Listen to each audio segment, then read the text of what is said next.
Hello and welcome back. It's Tamsin here at Beginners Quilting Hub with week 2 of the Churn Dash dance sew along.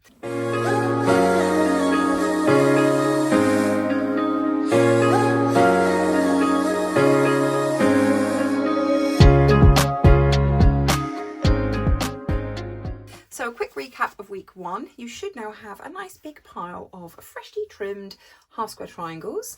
I'm using the Stars fabric for my half square triangles.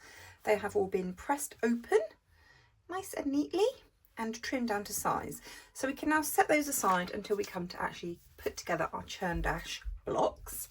Week 2 is all about making the outer unit and frame those centre squares within our Churn Dash blocks, and then we have the half square triangles in the corner. So the pattern asks us to cut strips like this, and from our background fabric and from whatever fabric you're going to be using as your frame. And I have actually gone ahead and cut mine now.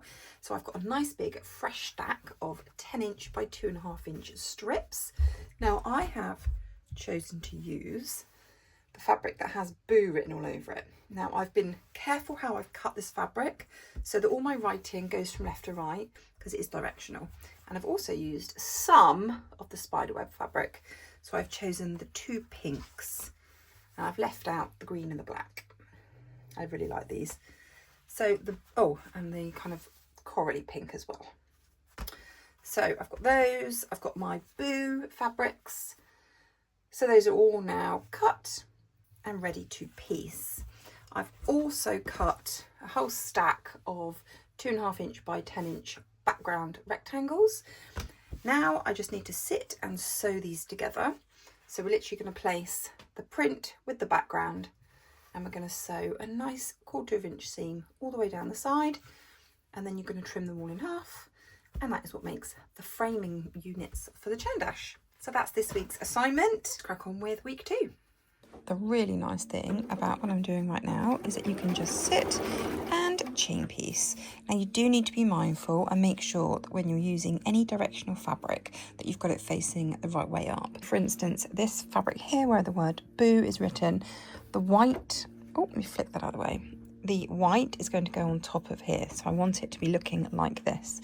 So when I'm putting my 2 pieces together, I want to make sure that I'm flipping the white onto the Boo, and then I'm sewing this right hand edge here.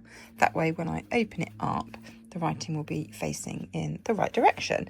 Otherwise you're going to have upside down writing. Now that might not bother you, but I want to just pay a little bit of attention and make sure that everything is facing the right way. Now you absolutely can pin, but to be quite honest, I can't be bothered. There's way too many strips here. They're quite short strips, so I'm just kind of doing the old finger pinning. So what I'm doing is I'm matching up my 2 pieces of fabric, and I'm making sure that I'm lining them up at the top here and sort of about halfway down, and then I'm keeping them swished together with my fingers, and I'm going to sew to about here, and then you can see this bit has come just slightly off. So when I get to about halfway, I'm just going to very gently slide my top piece of fabric back into place and just carry on. And I find for fabric strips of this length, that method is fine. Now when it comes to actually attaching a border, for instance, around the quilt, and we're using like long pieces of fabric, I absolutely will pin that. But these, I mean, there's 64 odd pieces of fabric, and I just can't be bothered to do it. I want to get on and sew and whip through these in a chain piecing fashion. And you can see at the back, you can see here, I've really been chain piecing these. So I've got a nice big bundle out the back. I'm not snipping in between. I'm just going to continuously sew until I've done all of my strips. And I'm almost there. I don't have that many left. I've got to make sure that I do an even number. Each Churn Dash block is going to have a centre piece, 4 half square triangles. Those 4 half square triangles are going to be the same for that one block. They'll be different for all the other blocks.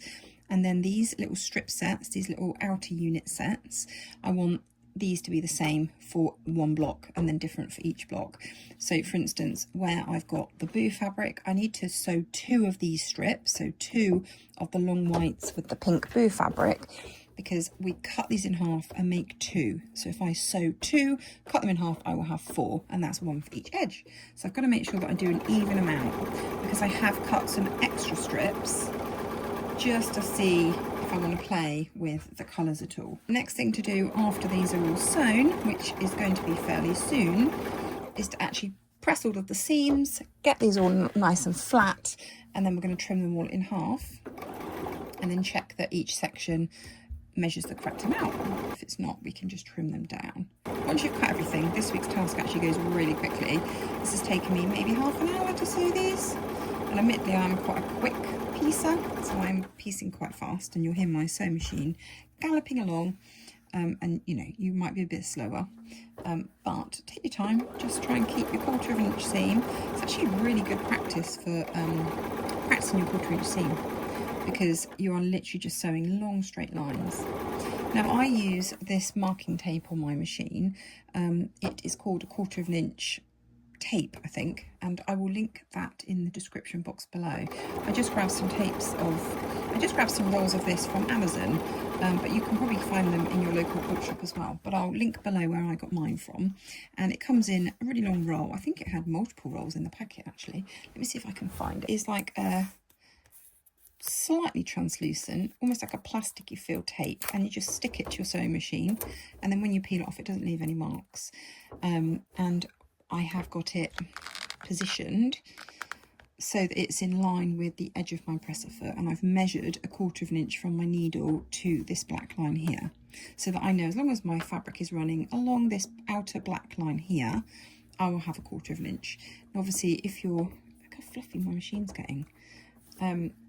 If you're moving your needle left, right, or whatever, you might need to remeasure this, but you can just literally just pick it off. You can see where mine's starting to come off.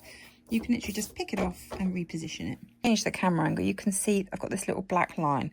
I've got this black line running down the edge here, and all I'm doing is making sure that my fabric is running right up to the edge of it. And then as I sew, I'm not looking at my needle, I'm not looking at my foot, I'm looking at this black line and making sure that my fabric is up against it all the time, just keeping an eye on this. And you keep going, and then you can see my fabric is just starting to peep out, so I'm just going to very gently slide it across until it's back and top, and make sure that it's completely covered the print underneath, and off we go again.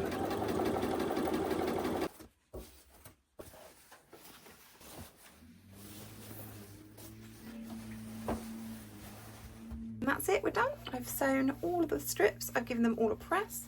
I've pressed each piece to the darker side, and now all that's left for me to do for this week's part of the sew along is to just cut these in half. So I'm going to do those a bit later, but they should be nice and quick and easy to do. And here they are, they're so cute, aren't they? I've trimmed them all to 4.5 inch squares, which is what the pattern calls for, stacked them all up, and now I'm ready to build my Churn Dash blocks in week 3 next week. So I will see you then. I hope you have fun with your assignment.